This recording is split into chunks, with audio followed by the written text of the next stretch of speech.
a YouTube channel is probably one of the hardest things I've ever done. And what made it even harder is not seeing the growth after posting video after video after video. But I spent the last 2 months watching other YouTubers, watching YouTube growth tips, YouTube strategies, and I've come up with 6 things that I think will help new and current YouTubers really grow their platforms and grow them in an effective way to where you're not getting those valleys and time periods of wanting to give up because you're not getting the engagement and the views and the subscribers that you want.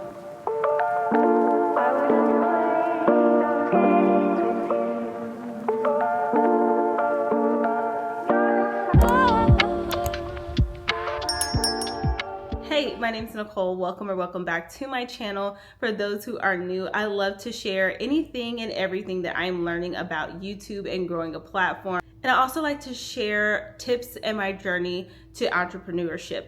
On this channel, I have been following my growth and monetization journey of my main channel. And on that channel, I've actually been on the platform for quite some time. But when I started this channel, I figured out and learned a few things that I wish I would have applied immediately on both of my channels. And this is not your typical how to create a thumbnail, how to create your banner, how to set up your bio, none of that. I really think that those are pretty much self-explanatory, and there's a whole bunch of videos out there on that. But I want to share things that I have pulled from various creators that I think are the best tips, especially when you're starting from scratch. So grab your pencil, grab your paper, and let's get started. Before we even get into the tips, I really want you to stop and pause for a minute and think about why you want to start YouTube. If it's a hobby, great, write that down. But if you are trying to build a brand, you're trying to really grow this platform because you have other things in mind that you want to do, like maybe you want to promote a business, maybe you want to grow this following because you want to be an influencer, maybe you want to grow this following so that you can build an online business, maybe you want to do this because you just want to share your passion and joy for something, maybe you want to do it because you want to make money. I personally want to become financially free and to be financially free within the next 3 to 5 years. And so whatever your goal is with YouTube, write that down. Now, if your goal is anything but a hobby, I want you to change your mindset and think of YouTube as a business. Going forward, anything you do with YouTube, think of it like a business. Think of it as if you are running Walmart. You're gonna have set times that you're working. You're gonna have set things that you need to get done, set days that you are operating. Get into a business mindset because that is gonna help you stay consistent and really grow this platform quickly. So tip number 1 is to decide what kind of content you want to produce and then in what style. If you want to be a mommy vlogger, if you want to be just an overall lifestyle vlogger, if you want to be a fitness person, decide now what kind of content you want to put out. Typically, this is the tip where you would hear people say, pick your niche. I believe in being the niche, and I actually have a video discussing that, all about how to be the niche instead of really just picking a niche, like just picking makeup or just picking hair. I really believe that you can be interested in a whole bunch of things, so it's really hard to narrow down because then you get boxed in. Whatever it is that you're interested in, decide now what you want to talk about. Write those things down so you have your content pillars, and then decide how you're going to present it. Are you presenting it in vlog style? Are you going to present it in talking head videos like this one? Are you going to do a blend? Are you going to do pod vlogs? Whatever the style is that you want to deliver, decide. And you don't have to just pick one. You can do a variety of styles so that you can keep your content fresh and new. So tip number 2 is twofold, and it's probably the most important. This is where you need to decide when you have time to post videos and when you have time to edit. For me, I knew I wanted to post on Sundays and Thursdays. And the reason why I wanted to post on Sundays and Thursdays is because I had all week to shoot a vlog and to edit to post on Sunday, and then I had Saturday and Sunday to shoot whatever content I needed and post that on Thursday. So you're gonna have to decide when you actually have time to work on these videos, when you have time to film it, when you have time to edit it, when you have time to make your thumbnails. And when you decide when you have time, that's when you're gonna be able to tell, okay, I can post on this day because I'll have everything done by this day. So when you figure out what days that you're going to be able to work on YouTube videos and actually post your YouTube videos, I suggest that you get a calendar, and it doesn't have to be any kind of fancy calendar. You can go to the Dollar Tree and get a simple calendar. And when you get this calendar, you're going to want to put in what you need to do every day. So if you know you need to post a vlog on Sundays, then you may need to start filming that vlog on Wednesday, so you have Thursday, Friday to edit it, have it scheduled out, and then start working on the next video. Now that you have your calendar and you know what days you're going to post and you know how much time you're going to need in between postings to actually work on this, you're going to want to make you a schedule. Make you a schedule as if you were going to your 9 to 5. You need to know what days you're working and label those days. Maybe this is a filming day. Maybe this is an editing day. Maybe this is a research day.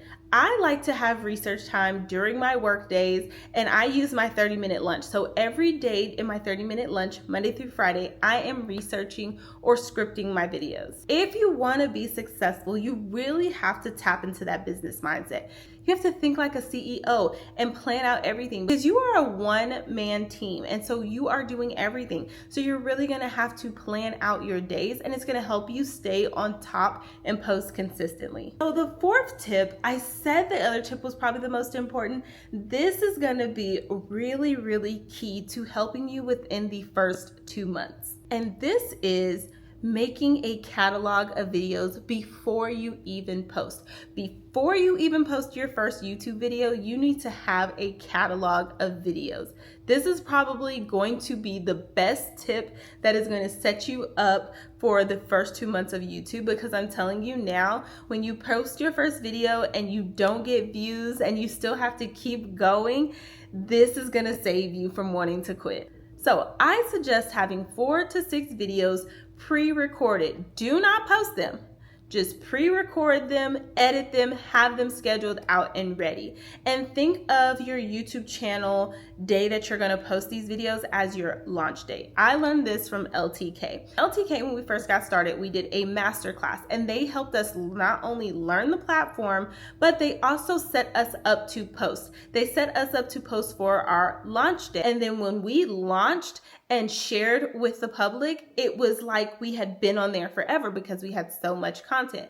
So on YouTube, I suggest you have your intro video, just a short, simple video about what your channel is about, getting people to know what is coming. Have that and 5 other videos ready to go before you even publish. Now, on this current channel, I sort of kind of did that. I had my intro video recorded, scheduled. I had my second video done, scheduled, and then I was already working on my third one when I posted the first 2. I wish now I would have waited and posted more and had a massive launch, because when I was doing one video, I had another video idea in my mind, and I could have said, oh yeah, I have this video if you want to learn about this, and I did not have that video ready, and so I couldn't point people to the next video. And so I actually kind of hurt my watch time, because instead of keeping people on my channel longer, they had to go somewhere else to learn something that I may have mentioned in a video. So not only will the catalog keep you consistent and give you that momentum you need when your channel is not growing, it'll also help you get more watch time and keep people on your channel, because now I can say, oh yeah, and if you want to learn more about this specific camera that I mentioned in this video, I have another video that's dedicated completely to that camera and gives you all the information. So just click right here. Like, that is perfect. And that'll keep people on your channel and get you more watch time quicker. And it'll trigger YouTube and be like, oh, hey, people are like watching this person. Let me push out more of their content. So at this point, it's probably sinking in that these tips are what's going to help you really get picked up by the algorithm too, because you have set yourself up for success. And when you set yourself up for success, you can't help but grow. Not only will that posting schedule keep you consistent, having that bank of videos, now you have enough momentum and enough time to start working on the next videos that you need to post. The first 4 tips were really how to start the channel before you even start, how to set yourself up for success so that when you hit publish on those videos, your channel is ready to go and you have the momentum you need to continue. The next 2 tips are really going to be what pushes you after you've published. Tip number 5 is going to be a little bit different because it's going to have a part A and a part B. So the overall theme of tip number 5 is to use features and tools to help you grow your platform. Use tools that are going to help you make your videos more interesting. Use tools that'll really give your thumbnails and videos a pop.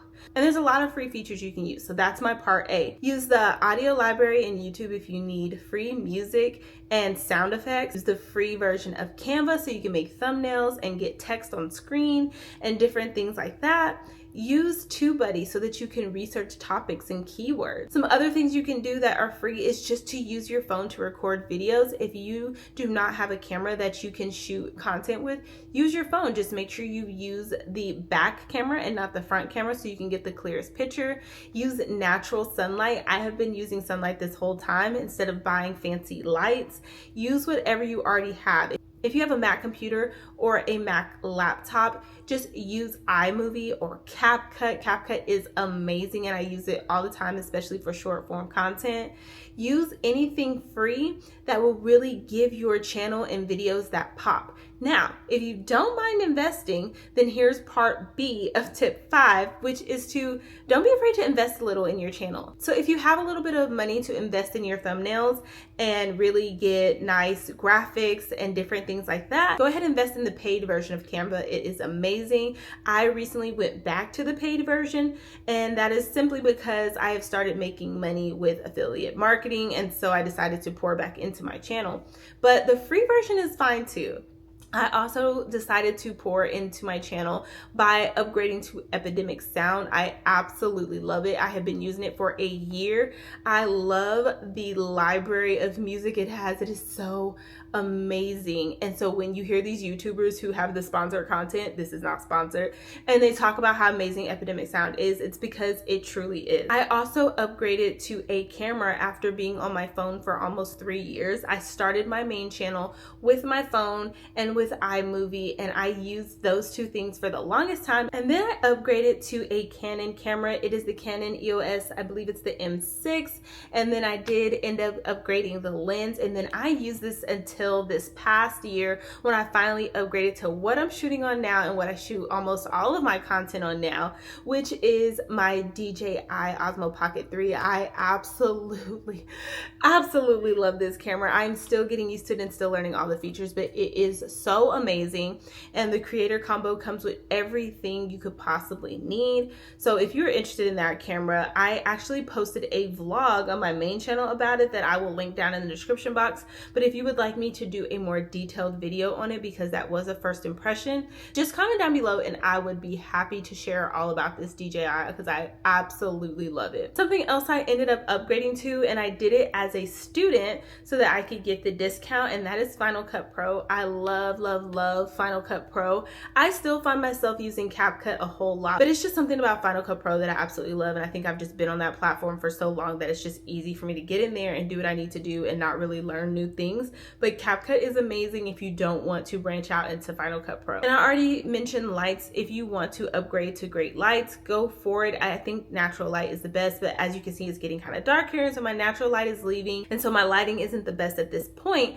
But I started off with just natural light, and then I got me a ring light, and my ring light, I still have it. I still use it if I need it, and it does a great job. If you want to get more expensive lighting, guys, there are such great lighting options on Amazon, and one day I'm going to upgrade, but I don't have a studio space and I don't want to have to store my lighting. So when I upgrade and actually get a space for filming, I'll upgrade my lights. But until then, we're going to use the natural light and whatever I have around the house. So if you've made it this far, first off, congratulations. Comment down below. Let me know where you are in your journey. Have you started? Have you already invested and did some of these things and you're actually seeing it work for you? Let me know down below. And now we're going to talk about the 6th tip. So the last and final tip or step into really starting your YouTube channel and starting it off successfully would be to promote your channel. This is something I did not do. This is something I'm still not doing successfully. So I am preaching to myself as well as preaching to you. But promoting your channel is really going to get you out there. And by promoting, I mean using the community tab. I did not initially have access to the community tab when I started my main channel. And now everybody has that access if you meet certain guidelines. But that community tab reaches beyond your subscribers and it shows up on the feed just like a YouTube video. So I like to post, if I post a new video or post like a question or something that directs people to my video, I love to post that on the community tab to get more engagement on my channel. I also create shorts. If you're somebody that doesn't like shorts, you prefer long form content, then just use shorts to promote the long form content that you have created. Maybe you go into the YouTube app and go to that video and then you click on remix and you just make a little short based off of that. Or maybe you create a separate video to promote it with just the highlights of that video. Or maybe you just create a talking head short where you're talking about that content that you just posted and something that really resonated or something you think people would really enjoy from that video. Whatever way, make sure you promote that. And when you post that short, make sure you add in related video at the bottom so that people can click on that and go to the content that you just talked about. This is where I'm preaching to myself because I do not promote my videos on my socials. So if you have a huge Instagram following or a TikTok following or Pinterest following and you want people to know about a new video and this community is already aware that you're posting on YouTube, don't be afraid to share it in your stories or share it on your feed over there that you have posted a new video. And whatever short you've made and you posted on YouTube, you can also post on your TikTok and your Instagram. I don't really post on Instagram. I'm trying to get better about posting on Instagram. And I was kind of like nervous about Instagram because I didn't really want to spam family and friends. So I created a second Instagram that is dedicated to my YouTube and my TikTok. And while I did that, I still got people that were family and friends that wanted to follow me there.